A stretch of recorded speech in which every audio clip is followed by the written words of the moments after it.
വെറുതെ വീട്ടിൽ ഇടുന്ന ചെരുപ്പൊക്കെ ഇട്ടുണ്ടാവണം, ആ ഷൂ ഒന്നും ഇല്ല. ഇട്ടുകൊണ്ട് ഓടിയ വഴിക്ക് തന്നെ പോയിട്ട് ആ വഴി കളഞ്ഞ ചെരുപ്പ് വഴി കളഞ്ഞ് കാലാല ഓടുവായിരുന്നു. 10 കിലോമീറ്റർ ആയിരുന്നു ഓടണ്ടേ. ഫിനിഷ് ചെയ്തപ്പോൾ ഫസ്റ്റ് എനിക്കായിരുന്നു. 2018 ഞാൻ സ്പെയിൻ വരെ പോയി. 200, 400, 800 എനിക്ക് ഐറ്റം തന്നു. 3 സ്വർണ്ണം ആദ്യം തന്നെ മേടിച്ചു. 53 വയസ്സിലാണ് പ്ലെയിനിൽ നിന്ന് പാരച്യൂട്ട് ചാടി. 85 പ്ലെയിനിൽ നിന്ന് പാരച്യൂട്ടിൽ ചാടി അല്ലേ? നമ്മൾ പൈസ മുഴുവൻ കൊടുക്കണം. ഒരു ചായക്ക് പൈസ പോലും അവർ തരത്തില്ല. എൻട്രി ഫീസ് ഉൾപ്പെടെ ഒരു ട്രാക്ക് സൂട്ട് തരണാലോ ഒരു ബനിയൻ തരണാലോ ആ പൈസ ഉൾപ്പെടെ നമ്മൾ അങ്ങ് കൊടുക്കുക. അങ്ങനെ നമ്മൾ പോണേ. പിന്നെ എത്ര കാശ് മുടക്കിയാലും ഈ മെഡൽ കിട്ടിയതാണ് നമ്മുടെ നേട്ടം. ഇപ്പോൾ ഓരോരുത്തർ ചോദിക്കുന്നത് കാശൊന്നും കിട്ടത്തില്ലല്ലോ, പിന്നെ എന്നാ കാര്യത്തിനാണ് പോണേ. പൂനെക്ക് പോയി ചെയ്യുന്ന എന്നെ ഇന്റർനാഷണൽ മീറ്റ് സ്വീഡനായിരുന്നു. അത് അടുത്ത മാസം പോവുക. ഫോണില്ല, കാശില്ലാത്തതുകൊണ്ട്. ഇപ്പോഴും പോയപ്പോഴും 50,000 രൂപ പലിശയ്ക്ക് പൈസ എടുത്തിട്ടാണ് ഞാൻ ഇപ്പോൾ പോയത്. പിന്നെ അതാരൊക്കെ പണയം വെച്ചാണ് ഞാൻ സ്പെയിന് പോയത്. 3.5 ലക്ഷത്തിന് പണയം വെച്ചെങ്കിൽ എടുത്ത് വന്നപ്പോൾ 5 ലക്ഷം രൂപയായി. പൂനെക്ക് പോയിട്ട് വന്നപ്പോഴാണ് മനോരമയിൽ വന്ന് PT ഉഷയുടെയൊക്കെ കൂടെ കിടന്നോടിയ ആളാണ്. PT ഉഷയൊക്കെ ഇവിടെ നമ്മളവിടെ ഉറപ്പായിട്ടും സെക്കൻഡും കൊണ്ടേ ഞാൻ വരുള്ളൂ. കാരണം അവർ ഫസ്റ്റ് അടിക്കുമെന്ന് നമുക്കറിയാം. സെക്കൻഡ് ഞാൻ കളയത്തേ ഇല്ല. ഈ കാണുന്നത് മെഡല് കടയൊന്നും അല്ല കേട്ടോ, ഇത് പൊന്നമ്മ ചേച്ചിയുടെ സ്വന്തം സമ്പാദ്യമാണ്. 60 വയസ്സ്, അതായത് 59 പൂർത്തിയായി 60ലേക്ക് നിൽക്കണ ചേച്ചിയെ ഈ 7 വർഷം കൊണ്ട് സമ്പാദിച്ചതാണ് 92 മെഡൽ അല്ലേ? 92. ഇനിയിപ്പോ 92 ഇപ്പൊ ചേച്ചിക്ക് അത് സെഞ്ചുറി അടിക്കും. ഉടനെ തന്നെ സെഞ്ചുറി അടിക്കത്തില്ലേ? പിന്നത്തെ മാസം ഉണ്ട്. ഇനിയുണ്ട് പിന്നത്തെ മാസം. ചേച്ചി സ്പോർട്സിൽ ഭയങ്കര വലിയ സംഭവമാണ്. ചേച്ചി എന്തൊക്കെ മത്സരങ്ങളിലാണ് ഇറങ്ങുന്നത്?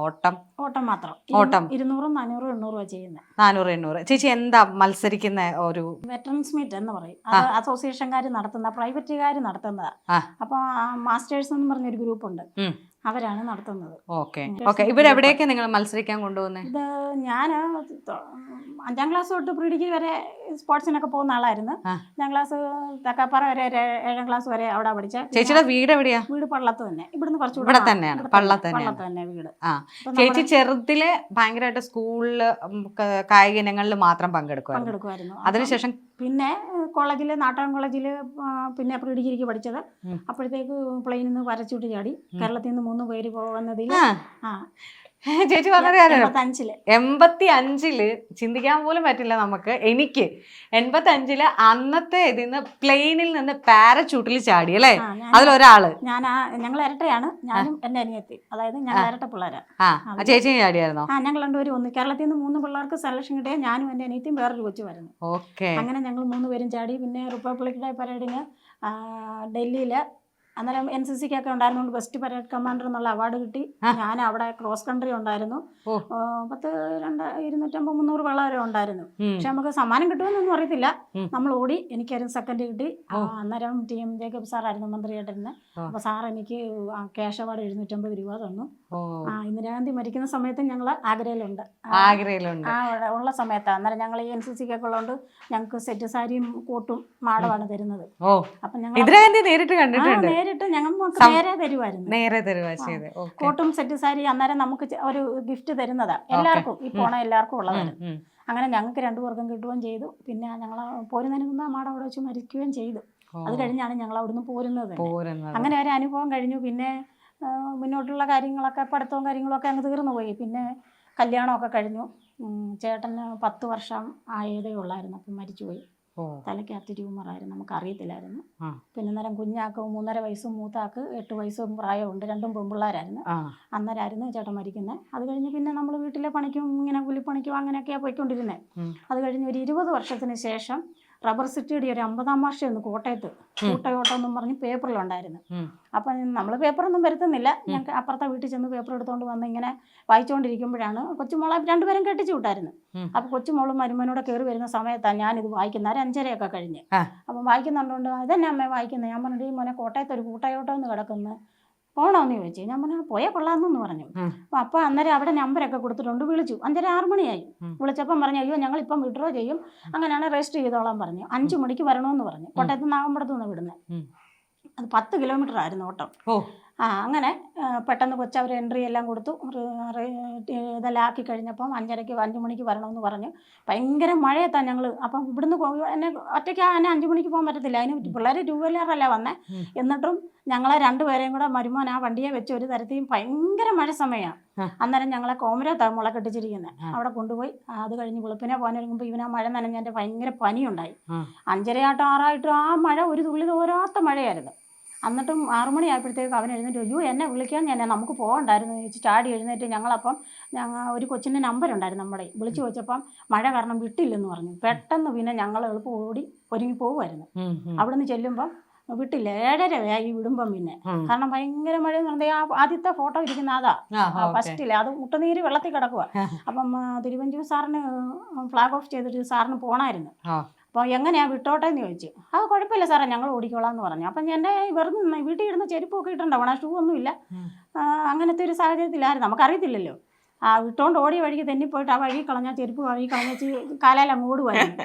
ഓടി 10 കിലോമീറ്റർ ആയിരുന്നു ഓടണ്ടേ. ഫിനിഷ് ചെയ്തപ്പോൾ ഫസ്റ്റ് എനിക്കായിരുന്നു. അയ്യോ സൂപ്പർ ചേച്ചി.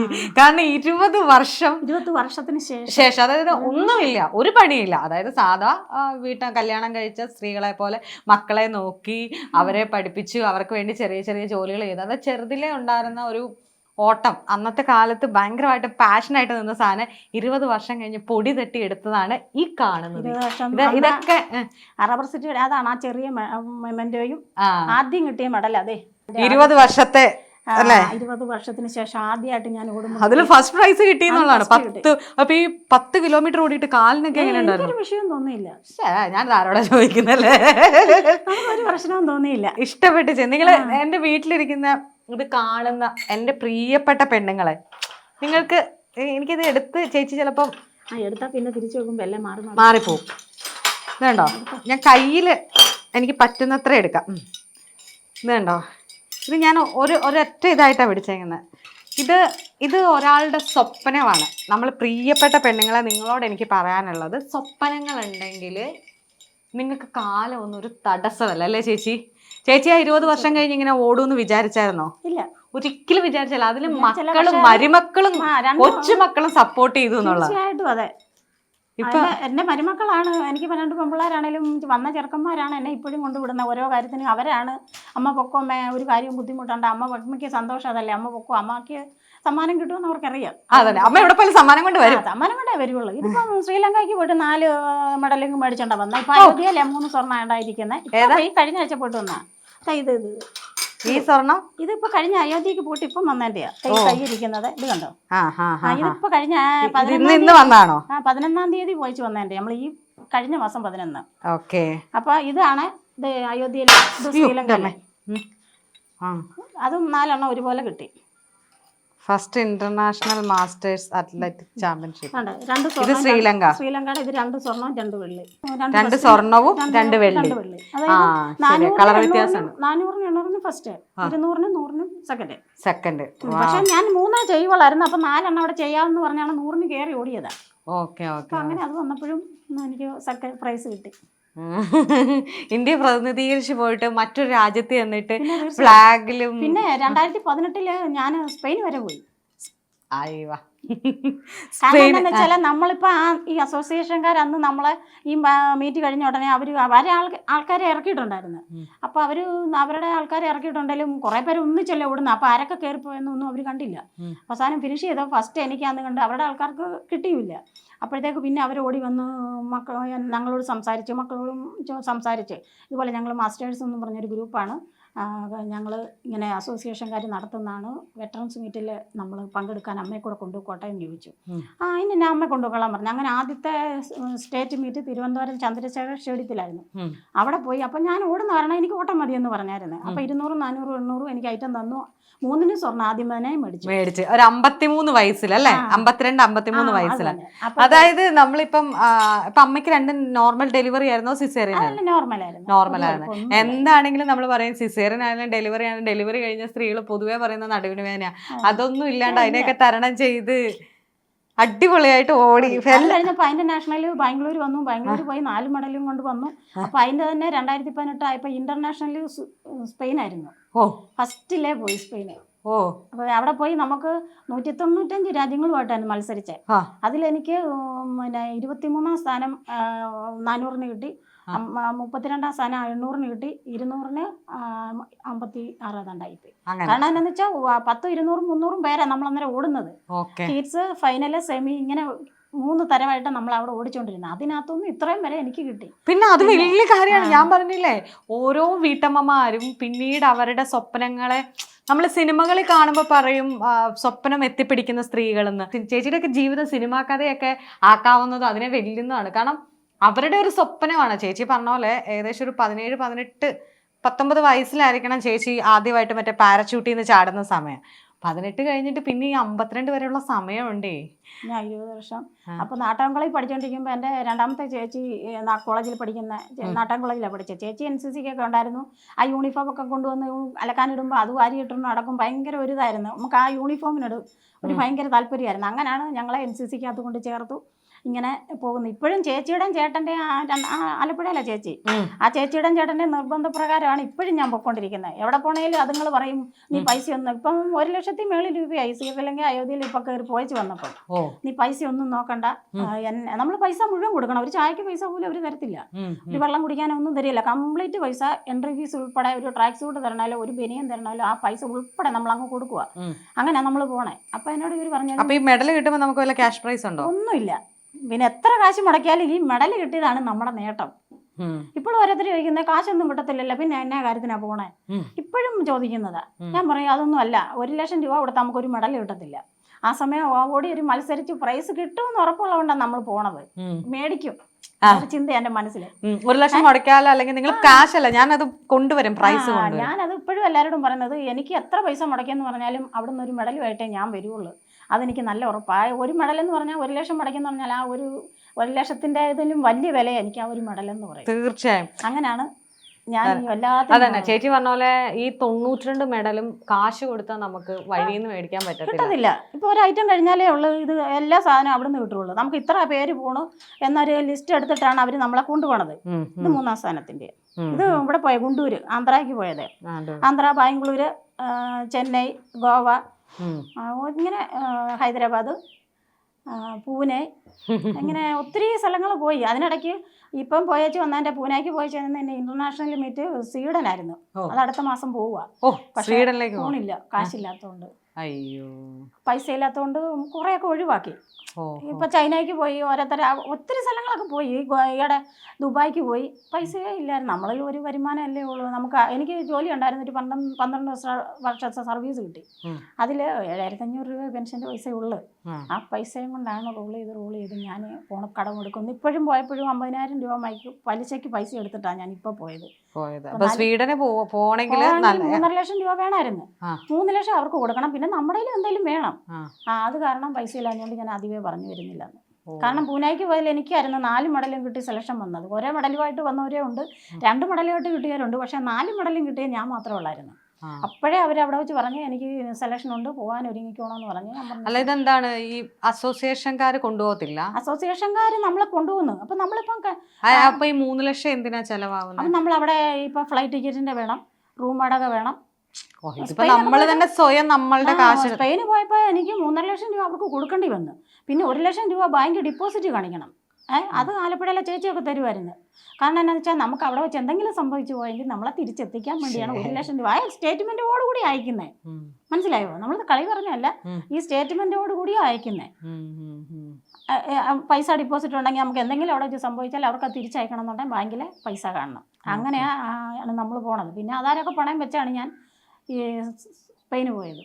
3.5 ലക്ഷത്തിന് പണയം വെച്ചെങ്കിൽ എടുത്ത് വന്നപ്പോൾ 5 ലക്ഷം രൂപയായി. പിന്നെ മറ്റേ കെട്ടി വെക്കേണ്ട പൈസ ചേച്ചി തന്നു. പിന്നെ നമ്മൾ അത് പൈസ തിരിച്ചെടുക്കാം. അതായത് നമ്മൾ ഈ പോകുന്ന മത്സരങ്ങൾ, ഇപ്പൊ ഈ പോകുന്ന മത്സരങ്ങളിലെല്ലാം ചേച്ചിയെപ്പോലുള്ള സാധാരണ സ്ത്രീകളെല്ലാവരും നമ്മളെ പോലെ ഒന്നും ഇല്ലാത്തവരൊക്കെയായി വരുന്നത്. അല്ലാതെ വലിയ കാശുള്ളവരുണ്ട് കേട്ടോ, ഇല്ലെന്നല്ല, കാശുള്ളവരും ഉണ്ട്. പക്ഷെ സാധാരണക്കാരും നമ്മളെപ്പോലെ സാധാരണക്കാരും ഉണ്ട്. ഈ മത്സരങ്ങളൊക്കെ എപ്പോഴായിരിക്കാം ഫ്രീ ആയിട്ട് കിട്ടുക? അല്ലേ നമുക്കൊരു സ്പോൺസർ ഇപ്പം ഈ മത്സരങ്ങൾക്കൊക്കെ എന്താണ് ഇത്രയും ഫീസിന്റെ തുക? അവരിപ്പോൾ അടുത്തത് ഹൈദരാബാദ്, ഹരിയാന വന്നിട്ടുണ്ട്, നാസിക്ക് വന്നിട്ടുണ്ട്. ഇങ്ങനെ വന്നു കഴിയുമ്പം സാറുമാരെ കൊണ്ടുപോകണം. സാറുമാരുടെ ഫോൺ നമ്പർ ഉൾപ്പെടെ തന്നിരിക്കുന്നത്. അപ്പം നമ്മൾ അവരെ വിളിക്കും. സാറേ അങ്ങനെ എനിക്കും പോകാൻ താല്പര്യമാണെന്ന് പറഞ്ഞു കഴിയുമ്പോൾ അവർ നമ്മുടെ വാട്സപ്പിലോട്ട് നമ്പരൊക്കെ ഇട്ട് തന്നേച്ച് എൻട്രി ഫീസ്, അവരെ നമ്മളിപ്പോൾ ട്രെയിനിൻ്റെ ആകുവാണെങ്കിൽ ട്രെയിനിൻ്റെ ടിക്കറ്റിൻ്റെ പൈസ, എൻട്രി ഫീസും എല്ലാം കൂടെ എന്ന് പറഞ്ഞൊരു തുക പറയും. നമ്മൾ ആ തുക അന്നേരം ആദ്യം അടിച്ചു കൊടുക്കണം. അതായത് ഇപ്പോൾ അടുത്ത മാസം ജൂലൈ ആയില്ലേ, ഈ മാസം കൊടുക്കാൻ പോകണമെന്നുണ്ടെങ്കിൽ ഒരെണ്ണത്തിൻ്റെ പൈസ ഇപ്പോൾ ഉടനെ അയച്ചു കൊടുക്കണം. ഈ മാസം കൊടുക്കണം. അങ്ങനെ നമ്മൾ ഇപ്പോഴേ അയച്ചു കൊടുത്തിട്ടാണ് റിസർവേഷൻ ചെയ്തിട്ട് സമയമാകുമ്പോൾ നമുക്ക് ട്രെയിനിൻ്റെ റിസർവേഷൻ അല്ലെങ്കിൽ പ്ലെയിനാണ് പോകണമെങ്കിൽ അതനുസരിച്ചുള്ള പൈസയുടെ കാര്യം അവർ പറയും. അത് വിളിച്ചില്ല, പോണോ വേണ്ടോ എന്ന് ഇങ്ങനെ ആലോചിച്ചുകൊണ്ടിരിക്കും. അതുകൊണ്ട് അവരെ വിളിച്ചിട്ടില്ല. പിന്നെ അതിനിടയ്ക്ക് ഒരു ഉടുപ്പി വരുന്നുണ്ട്, അത് ഏഷ്യൻ മീറ്റ്. ഉടുപ്പി. ഉം. അപ്പൊ അതിന് പോകണമെന്നുണ്ടായി ഇതില്ല, അതിനോട് നമ്മുടെ ഈ സാമ്പത്തികം ഇല്ല. അതിലേലും തിരിച്ചും മറിച്ചും പണം വെച്ചും കാര്യങ്ങളൊക്കെ അല്ല ചേച്ചി, നമ്മൾ എന്താണെങ്കിലും ചേച്ചി പറഞ്ഞ പോലെ നമ്മൾക്ക് സന്തോഷം ഉണ്ടാക്കുന്ന കാര്യങ്ങൾ ചെയ്ത് മുന്നോട്ട് ജീവിക്കാൻ പറ്റും. ചേച്ചിക്ക് അത് 52ാമത്തെ വയസ്സിൽ എത്തിപ്പിടിക്കാൻ പറ്റിയിട്ടുണ്ട്. ഇപ്പൊ ചേച്ചീനെ നോക്കുമ്പോൾ പുറമേ നോക്കുമ്പോൾ ഭർത്താവ് മരിച്ചു, 2 പെൺമക്കളെ കല്യാണം കഴിപ്പിച്ചു, ചേച്ചിക്ക് വീടേണ്ടി. ഈ മാസം അടുത്ത ആഴ്ചയാകുമ്പോൾ 28 വർഷം പൂർത്തിയായി. 28 വർഷം. അടുത്ത ആഴ്ച ഓർമ്മ ദിവസമാണ്. അപ്പം നമ്മൾ അതിൽ നിന്ന് സ്ട്രഗിൾ ചെയ്തിട്ട് നമ്മൾക്ക് ഇപ്പം കിട്ടുന്ന ഈ സന്തോഷം. ചേച്ചി ഇപ്പം എന്തോരൊക്കെ ചേച്ചി എന്നോട് പറഞ്ഞു 3 ലക്ഷമാണ് 5 ലക്ഷം ആണെന്നൊക്കെ പറഞ്ഞാൽ ഈ മെഡലിലേക്ക് നോക്കുമ്പോൾ കിട്ടുന്ന 6 ലക്ഷം രൂപ മേളിൽ പോയി ഇതെല്ലാം പോയിട്ട് വരുമ്പോൾ. കാരണം നമ്മൾ പോകാനുള്ള ആ ഒരു ആഗ്രഹമാണ് ഇപ്പോഴും, പോണം എന്നുള്ള ആഗ്രഹമാണ്. അപ്പൊ എപ്പോഴൊക്കെ ഈ ഇതിന് പോകുന്ന പ്രാക്ടീസിന് പോണത് ഞാൻ കോട്ടയത്ത് പോകും, നാമമ്പടത്ത് നമ്മുടെ സ്റ്റേഡിയത്തിൽ പോകും. രാവിലെയും പോകും വൈകുന്നേരം പോകും. എങ്ങനെയാ പോകുന്നത്? ബസ്സിന് പോകും. എനിക്ക് 2 നേരം കൂടെ പോകുമ്പോൾ 60 രൂപ വേണം. 60 രൂപ ചില സാമ്പത്തിക ബുദ്ധിമുട്ട് കാരണം ഞാൻ ആദ്യമൊക്കെ 1 നേരമേ പോവുള്ളൂ. അതായത് ഇപ്പൊ ഉടനെ 2 നേരം പോകത്തില്ല. മീറ്റിന് മുന്നേ 2 മാസം കൂടെ ഒക്ടോബർ, ഓഗസ്റ്റ്, സെപ്റ്റംബർ, ഒക്ടോബറില്ല. അപ്പൊ ഇനി 2 മാസത്തേക്ക് ചെല്ലാൻ സമയമുള്ളതുകൊണ്ട് 1 നേരമേ പോവുള്ളൂ ഇപ്പം. പിന്നെ ഈ അടുത്ത മാസം ആകുമ്പോൾ 2 നേരം പോകും. 2 നേരം. അപ്പൊ എത്ര മണിക്കൂർ ഓടി? രാവിലെ 6:30 വണ്ടിക്കാണ് പോകണം. 7 ആകുമ്പോൾ ഞാൻ അവിടെ ചെല്ലും. ഒരു 9 മണി വരെ 10 റൗണ്ട് ഞാൻ ഒറ്റയടിക്ക് ഓടും നാഗമ്പടത്തെ. അങ്ങനെ അത് കണ്ടിന്യൂസ് ആയിട്ട് ചെയ്ത് അത് കഴിഞ്ഞ് പിന്നെ അമ്പപ്പം കാര്യങ്ങളും എല്ലാം ചെയ്യും. അതുപോലെ വൈകുന്നേരം ആൾക്കാർ കളിയാക്കോ? നമ്മളെ പോലെ ഇഷ്ടം പോലെ ആൾക്കാരല്ലേ വഴി നടക്കാനുള്ളവർ, ഓടാൻ പോകുന്നവരും നമ്മളല്ലേ ഉള്ളു. അവർക്കറിയാം ഞാൻ ഇങ്ങനെ എന്നും ചെല്ലുന്നതാണ്. അവരോട് ചോദിക്കും, അയ്യോ ചേച്ചിയെ ഇപ്പൊ എങ്ങനെയാ ഉടനെ മീറ്റുണ്ടോ? അല്ല അവിടെ മാത്രല്ല ഞാൻ ചോദിച്ചാൽ മൊത്തത്തിൽ നമ്മൾ ഈ ഓടാൻ പോകുമ്പോഴെന്ന് പറഞ്ഞാൽ ഇപ്പൊ പൂനായ്ക്ക് പോയിട്ട് വന്നപ്പോഴാണ് പേപ്പർ മനോരമയില് വന്ന്. അങ്ങനെയാണ് ഞാൻ ഇങ്ങനെ ഓടാൻ പോകുന്നുണ്ടെന്ന് തന്നെ എല്ലാവരും അറിയുന്നത്. അല്ലെ ആരും അറിയത്തില്ല. ഈ മടലിലൂടെ കിടക്കും എൻ്റെ പിള്ളേരോ എൻ്റെ സഹോദരങ്ങളോ ഒക്കെ വീട്ടുകാരോ ഒക്കെ അറിയുള്ളൂ. എനിക്ക് അപ്പുറത്തും ഇപ്പുറത്തുള്ള നമ്മൾ പിള്ളേരോടൊക്കെ പറഞ്ഞിട്ടാവണേ. അങ്ങനെയുള്ളവർ മാത്രമേ അറിയുള്ളായിരുന്നു. പക്ഷേ ആ പൂനെക്ക് പോയിട്ട് വന്നപ്പോഴാണ് ഇവർ പേപ്പർ കട്ടിങ് പടം ഉൾപ്പെടെ അങ്ങോട്ട് ഇട്ടപ്പോഴാണ് അയ്യോ ഇങ്ങനെ ഒരാൾ ഇപ്പോഴും പോകണുണ്ടല്ലോ ചേച്ചി, സ്പോർട്സിന് പോകുന്നുണ്ടെന്ന് അവർക്ക് അറിയാമായിരുന്നു. പക്ഷേ മനോരമയില വലിയൊരു ഹെഡിങ്ങോട് കൂടി വന്ന് അന്നേരമാണ് എല്ലാവരും മനസ്സിലായി. പിന്നെ ചാലരി ഏഷ്യാനെറ്റുകാർ വന്നു. അങ്ങനെ ഓരോരുത്തർ ജാഗ്രത വന്നു. തേടയിക്കാർ വന്നു. തേടയ ആദ്യം വന്നത്. അവർ വന്നു എല്ലാം കുറേ ഒക്കെ ആയപ്പോൾ തന്നെ എല്ലാവരും അറിഞ്ഞു. അങ്ങനെയാ പിന്നെ ഓരോരുത്തർ ഇപ്പോഴാണ് ഓരോരുത്തർ പിന്നെ ഇങ്ങനെ ഒരാൾ ഇവിടെ ഉണ്ടല്ലോ, നമ്മൾ ആരും അറിയാതെ പോയ ഒരാളുണ്ടല്ലോ എന്ന് മനസ്സിലായി. ചേച്ചി എന്താണെങ്കിലും ലൈഫിൽ സന്തോഷം, ഞാൻ ആദ്യം പറഞ്ഞല്ലോ സന്തോഷമാണ്. ഇതും കാണുമ്പോൾ എനിക്കും സന്തോഷമാണ്. കാരണം ഓരോരുത്തരുടെ ആഗ്രഹങ്ങളും എനിക്ക് എന്തായി തീരണം എന്നുള്ളത് എൻ്റെ മനസ്സിലൊരു ആഗ്രഹം ഉണ്ട്. അത് നടക്കൂല്ലോ എന്നൊക്കെ സെക്കൻഡറി. പക്ഷെ ഇതൊക്കെ കാണുമ്പോൾ എന്നെ പോലുള്ളവർക്ക് കോളേജിലെ സ്കൂളും കോളേജിന്റെ ആ സമയത്ത് എലിസബത്ത് കെ മത്തായിയും ഷൈനി വിൽസനും ഒക്കെ കിടന്ന് ഒരു PT ഉഷയുടെ ഒക്കെ കൂടെ കിടന്ന് ഓടിയ ആളാണ് ഞാൻ ആ സമയങ്ങളിൽ. ശരിയാ, PT ഉഷയ്ക്ക് കഴിഞ്ഞ ദിവസം 60 വയസ്സായത്. അവരുടെ കൂടെ കിടന്ന് ഓടിയ ആളാണ് ഞാൻ. പക്ഷെ ഷൈനി വിൽസൺ എവിടെ, PT ഉഷയൊക്കെ ഇവിടെ, നമ്മളവിടെ. നമുക്കിത് PT ഉഷ ഷൈനി വിൽസൺ എന്നല്ല ചേച്ചി, നിങ്ങളെ ലൈഫ് ഉറപ്പായിട്ടും സെക്കൻഡും കൊണ്ടേ ഞാൻ വരുള്ളൂ. കാരണം അവർ ഫസ്റ്റ് അടിക്കുമെന്ന് നമുക്കറിയാം. സെക്കൻഡ് ഞാൻ കളയത്തേയില്ല. ബാക്കി തേടിലോട്ട് പോണ പരിപാടിയില്ല. ഫസ്റ്റ് അവർ കൊണ്ടുപോകും നമുക്കറിയാം. പിന്നെ അതുപോലെ ഹൈ ജമ്പ് ചാടുന്ന ഒരു എലിസബത്ത് കെ മത്തായി എന്ന് പറഞ്ഞിട്ടുണ്ട്. പുള്ളിക്ക് ഹൈ ജമ്പിന് ഫസ്റ്റ്, എനിക്ക് സെക്കൻഡ്. ഞാൻ പറഞ്ഞില്ലേ ഫസ്റ്റ് അവർക്ക് നമുക്കറിയാലോ. ഏകദേശം ഒരാളെ കണ്ടു കഴിയുമ്പോൾ നമുക്ക് അവർ ഫസ്റ്റ് കിട്ടും. ഇപ്പൊ എവിടെ വല്ല ഓടാൻ പോകുന്ന നിന്നാൽ ഉടനെ ഇപ്പൊ ഗ്രൗണ്ടിലാണെങ്കിലും ചെന്ന ഉടനെ ആ പുള്ളിക്കാരത്തി വന്നിട്ടുണ്ട്, അത് ഫസ്റ്റ് കൊണ്ടുപോകും. നമുക്ക് സെക്കൻഡ് ആയാലും കിട്ടുമല്ലോ. മതി ഇപ്പോഴും പറയുന്നതാ. ഞാൻ എന്നെ കണ്ടു കഴിഞ്ഞ ഉടനെ പറയും അതാ ഫസ്റ്റ് അടിച്ച്, നമുക്ക് സെക്കൻഡേ കിട്ടും. അങ്ങനെ അന്ന് പറഞ്ഞ പോലെയാണ് നമുക്കും അവരെ കണ്ട ഒരു സാഹചര്യത്തില് അവര് ഫസ്റ്റ് കൊണ്ട് പോട്ടെ, എനിക്ക് സെക്കൻഡ് കിട്ടുമല്ലോ. അങ്ങനെ ആ ഒരു ഇതിലാണ് നമ്മള്. അപ്പം ഫസ്റ്റ് പോകുമെന്നറിയാം. സെക്കൻഡ് പിടിക്കും, ഫസ്റ്റേ പിടിക്കും, പക്ഷെ സെക്കൻഡെങ്കിലും കിട്ടും. അപ്പൊ ചേച്ചി സന്തോഷം, പരിചയപ്പെടാൻ പറ്റിയതിൽ ഭയങ്കര സന്തോഷം. ചേച്ചിയുടെ ലൈഫിൽ നല്ല സന്തോഷം. ഇങ്ങനെ ഞാൻ എൻ്റെ പ്രിയപ്പെട്ട പെണ്ണുങ്ങളെ, എൻ്റെ വീട്ടിലിരിക്കുന്ന എൻ്റെ അമ്മമാരെ, എൻ്റെ കൂടപ്പിറപ്പുകളെ, എനിക്ക് നിങ്ങളോട് ഒന്നേ പറയാനുള്ളൂ, സ്വപ്നങ്ങളുണ്ടെങ്കിൽ അങ്ങനെ ചിറക് വിടർത്തി അങ്ങ് വിട്ടേക്ക്. പിന്നെ തീർച്ചയായിട്ടും ഇപ്പൊ അടുത്ത പിന്നത്തെ മാസം 2 ഒരുപോലെ വരുന്നുണ്ട്. പോണമെന്ന് വിചാരിക്കുന്നു. പോകാൻ പറ്റും ചേച്ചി, പോകാൻ പറ്റും. ഓക്കെ, താങ്ക് യു ചേച്ചി, താങ്ക് യു.